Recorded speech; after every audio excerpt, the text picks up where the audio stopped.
The last transmission from Earth had been a whisper of static 300 years ago. Dr. Kaylin Thross adjusted the quantum receivers one final time, her forearms working with the desperate precision of someone who had spent her entire career listening for voices that would never come. Around her, the Vorthan Coalition's most advanced deep space monitoring station hummed with the quiet desperation of a galaxy that had run out of miracles. "Still nothing?" asked Commander Vextal, his crystalline exoskeleton catching the pale light of distant stars. "The devourer swarms have consumed the Kepler arm entirely," Callan reported, her voice carrying the weight of civilizations. 47 star systems. Gone. The mathematical models show complete galactic consumption in 18 standard cycles. The devourers had appeared from dark space, without warning mechanical entities that consumed entire worlds, converting matter into additional units of themselves. No weapon could stop them. No shield could hold them. They moved with inexorable purpose, transforming every planet, every asteroid, every particle of dust into more of their kind. 37 galactic civilizations had united in desperate alliance, pooling their greatest technologies and tactics. They had failed. The hegemony's quantum torpedoes had proven useless. The Confederation's particle shields had been dissolved like paper in acid. The Void-Touched's reality warping abilities had been absorbed and replicated. What about the humans? Vextal asked, more from habit than hope. Kalen's secondary eyes dimmed with ancient sadness. The humans transcended beyond physical existence over 3 centuries ago. The ascension event they evolved past the need for material bodies, becoming beings of pure consciousness. They haven't been seen since. It was the galaxy's greatest irony.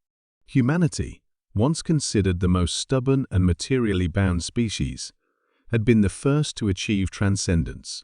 They had simply left. One day, they were building their impossible engineering projects and defying galactic conventions. The next, their planet stood empty, their ships drifted silent, and humanity had become legit. "Sir," called Lieutenant Zara from the communications array, "I'm detecting massive quantum displacement signatures. Something's coming through fold space." On the main display, reality began to tear. Not the chaotic rips the devourers created, but precise, elegant openings in space-time itself.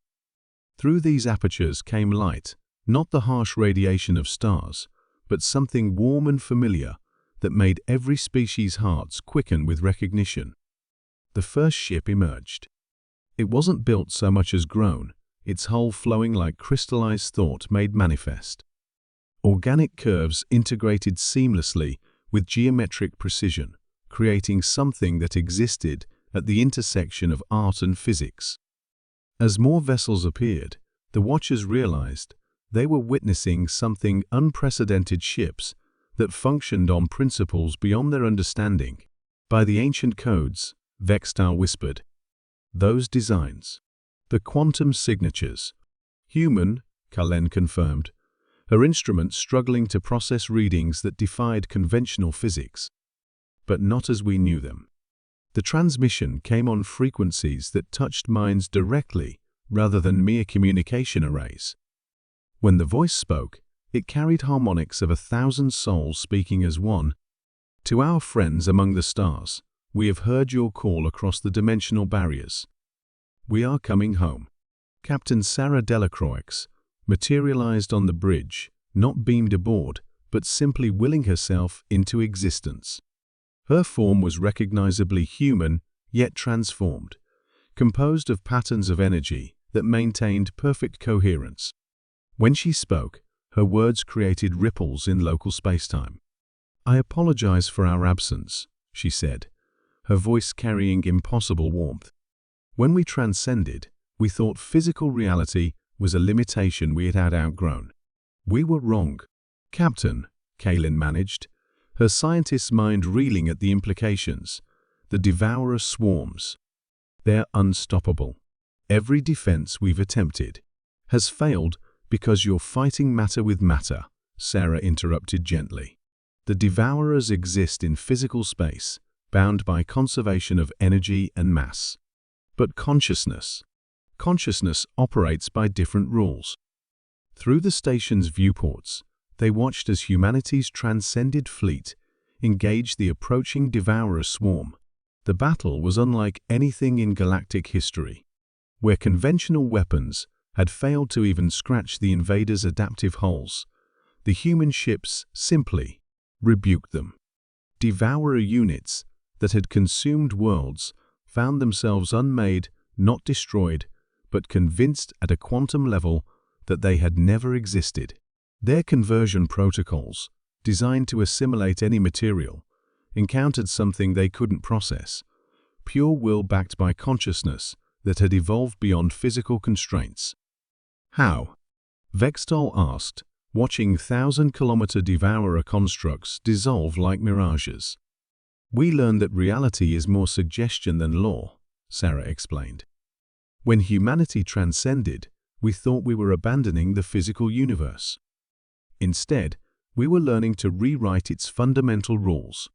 The devourers consume matter and energy, but they cannot consume ideas, hope, or the decision to exist.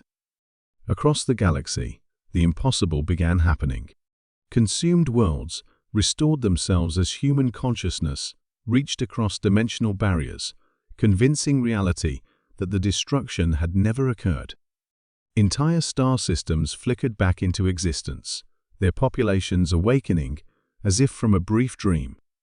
"Why did you return?" Kalen asked. "You had achieved perfect existence beyond physical limitations." Sarah's form shimmered with something like amusement.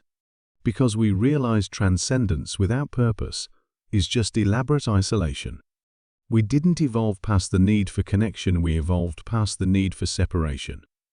The galaxy is our home, and home is worth protecting."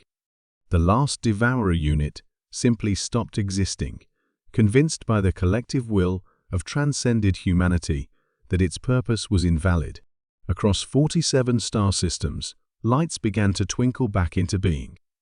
"We won't stay," Sarah continued.